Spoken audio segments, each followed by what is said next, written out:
അങ്ങനെ വേണോ? വണ്ടി കൂട്ടരേ പോരുന്നേ, വണ്ടി പിടിച്ച് പാടാ എവിടെങ്കിലും മേടിച്ചിടണം. അയ്യോ എനിക്ക്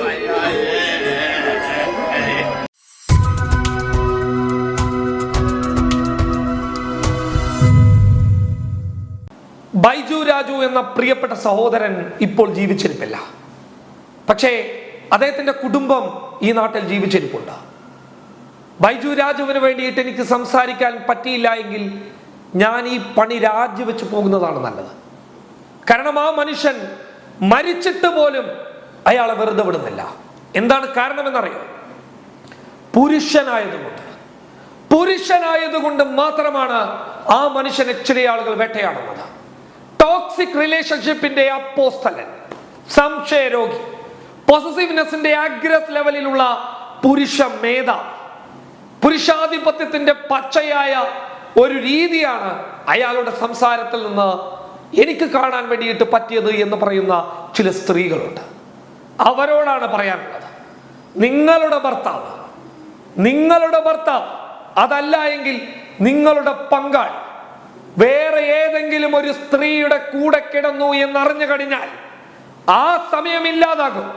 ഈ പൊസസീവ്നെസിന്റെ അഗ്രസ് ലെവൽ, ഈ സംശയ രോഗം, ഈ ടോക്സിക് റിലേഷൻഷിപ്പിന്റെ അപ്പോസ്തലൻ എന്ന് നിങ്ങൾ പറഞ്ഞ ആ വാക്കുകൾ ഇല്ലാതാകുന്നത് നിങ്ങളുടെ പങ്കാളി വേറെ ഒരാളുടെ കൂടെ കിടന്നു എന്നറിഞ്ഞാൽ മാത്രം ഈ ബോധം നിങ്ങളിൽ നിന്ന് പോകും. അതുവരെ നിങ്ങൾക്ക് ഇതൊക്കെ തമാശയാണ്.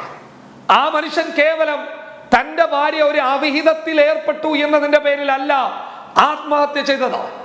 അത് നിങ്ങൾ കാണില്ല. ആ മനുഷ്യന്റെ വീഡിയോ ക്ലിപ്പിലെ കേവലം 3 മിനിറ്റോ 2 മിനിറ്റോ ഭാഗം കണ്ടതിന് ശേഷം അയാളുടെ ആ ഭാര്യയുടെ ചിത്രം പ്രചരിപ്പിക്കുന്നവരോട് പലരും പറയാണ് പോലും അതൊരു പെണ്ണല്ലേ, പ്രചരിപ്പിക്കാൻ പാടില്ല എന്ന്. ഇവിടെ ആ സ്ത്രീക്കെതിരെ ആരോപിക്കപ്പെടുന്ന കുറ്റം എന്താണ്? ആത്മഹത്യ പ്രേരണ കുറ്റമാണ്.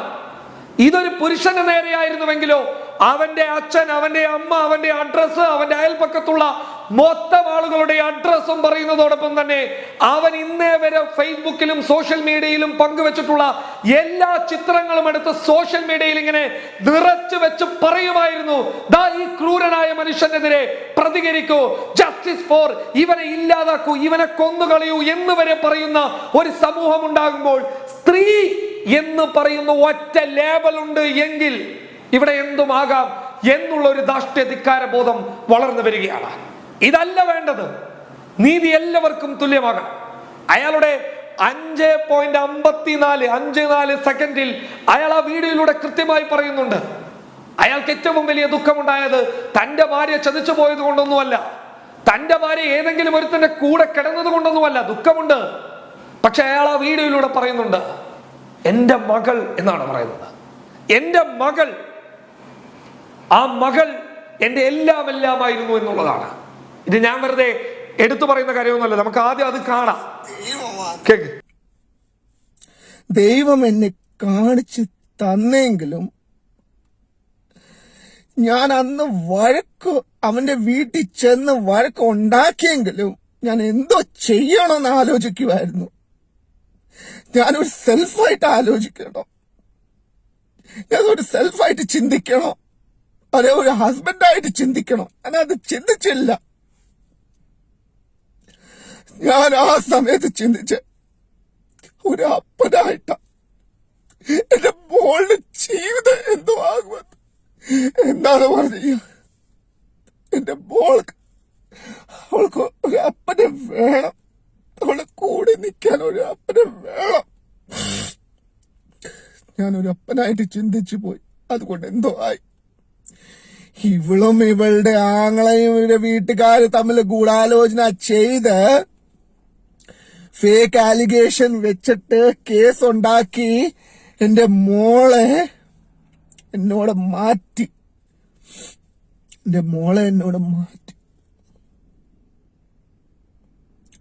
ഇനി ഞാൻ ജീവിച്ചിട്ട് എന്തോ ചെയ്യാൻ? കേട്ടോ, പൊസസീവ്നെസിന്റെ അഗ്രസ് ലെവൽ എന്ന് പറഞ്ഞ, സംശയരോഗി എന്ന് പറഞ്ഞ, ടോക്സിക് റിലേഷൻഷിപ്പിന്റെ അപ്പോസ്തലൻ എന്ന് വിളിച്ചു കൂവിയിട്ട് സോഷ്യൽ മീഡിയ വാളുകളിൽ എഴുതി വിട്ടിട്ട് അതിൽ ആഹ്ലാദിച്ചു നടന്ന ആളുകൾ കേട്ടോ, ആ മനുഷ്യൻ പറഞ്ഞത് എന്റെ മകൾ എന്നുള്ളതാണ്.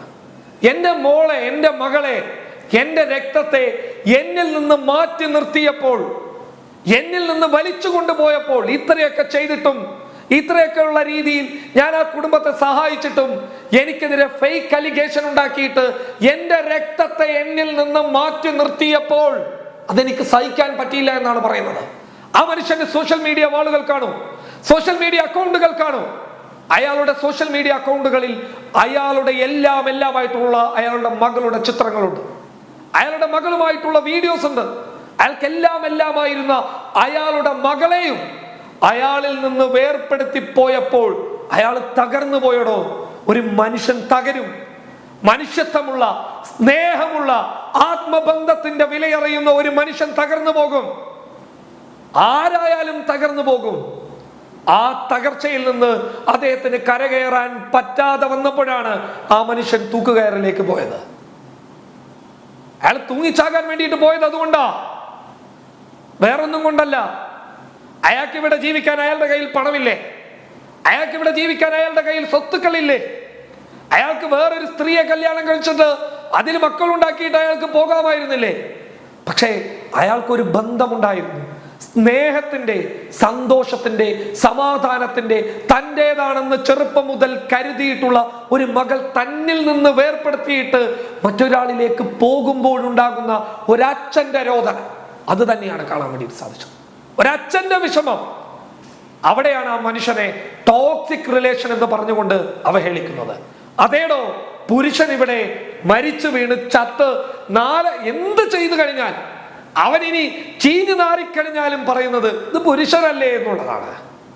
എന്താണോ ഈ പുരുഷന്റെ കുറവ്? അവന്റെ കഷ്ടപ്പാടുകൾ ഇവിടെ ആരും കാണുന്നില്ല, അവന്റെ വേദനകൾ ഇവിടെ ആരും കാണുന്നില്ല, അവൻ ചെയ്യുന്ന ജോലികളുടെ അവസ്ഥകൾ ആരും കാണുന്നില്ല. സ്ത്രീകൾ ജോലി എടുക്കുന്നില്ല എന്നല്ല ഞാൻ പറയുന്നത്. കേവലം സ്ത്രീപക്ഷം മാത്രം ചിന്തിച്ചു നടക്കുന്നവരോട് പറയാണ്. ഞാൻ ഇന്ന് വരെ സ്ത്രീകൾക്ക് വേണ്ടിയിട്ട് സംസാരിക്കാത്ത ആളുകളൊന്നുമല്ല. എന്റെ ചാനൽ എടുത്തു നോക്കിയാൽ മതി. പീഡിപ്പിക്കപ്പെടുന്ന ഇവിടെയുള്ള സ്ത്രീ സമൂഹത്തിന് വേണ്ടിയിട്ട് പലതവണ സംസാരിച്ചതിന്റെ പേരിൽ എത്രയോ തവണ അവഹേളിക്കപ്പെടുകയും ചോദ്യം ചെയ്യപ്പെടുകയും ഒക്കെ ചെയ്യപ്പെട്ട ഒരു വ്യക്തി എന്നുള്ള നിലയിൽ തന്നെ പറയാണ്, പുരുഷൻ ഇവിടെ പുല്ലുവിലയാണ്. അവന്റെ ഇമോഷൻസിന്, അവന്റെ എല്ലാ കാര്യങ്ങൾക്കും ഇവിടെ ഒരു വിലയുമില്ല. ബൈജു രാജു എന്ന് പറയപ്പെടുന്ന ആ മനുഷ്യന്റെ കുടുംബമില്ലേ? ആ മനുഷ്യന്റെ അച്ഛന്റെ പൊട്ടിക്കരച്ചിലാണ് നിങ്ങൾ ആദ്യം കണ്ടത്.